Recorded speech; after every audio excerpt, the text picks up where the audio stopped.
Bruno Salomon a tourné une dernière série baptisée A priori avant de décéder ce dimanche 15 mars à l'âge de 55 ans des suites d'une longue maladie. Une maladie qui a d'ailleurs eu un impact sur l'heure du tournage.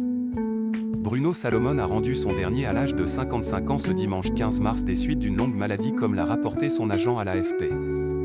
Avant de décéder, l'acteur a tourné dans la série télévisée baptisée A priori, réalisée par Lali Vanussi, qui sera d'ailleurs diffusée sur France 3 dès le 31 mars prochain et sur France.tv dès le 26 mars prochain.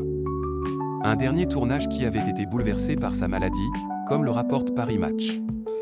Ce projet s'est tourné en 2 parties, durant l'été 2024 pour les 4 premiers épisodes, puis à partir de septembre pour les derniers.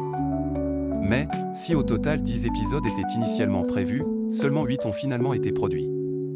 Hélène de Fougerolles bouleversée par la disparition de Bruno Salomon, elle se confie, son cancer avait récidivé.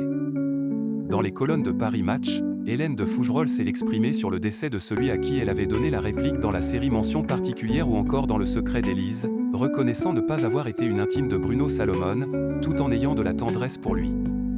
Ressentant de la tristesse en apprenant qu'il venait de rendre son dernier souffle, l'actrice a toutefois assuré qu'elle et ceux qui étaient dans la confidence de son état de santé s'attendaient à son départ. Je savais qu'il était malade. Il y a 3 ans au cours d'un dîner, il m'avait avoué « Tu sais, j'ai eu un cancer ».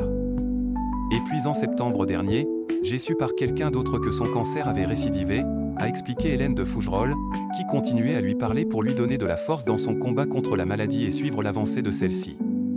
Il ne voulait pas que ça se sache, il était très pudique Bruno, il ne voulait pas que les gens aient pitié de lui. En septembre donc, il n'a plus pu tourner car il devait se battre contre la maladie, a-t-elle également confié.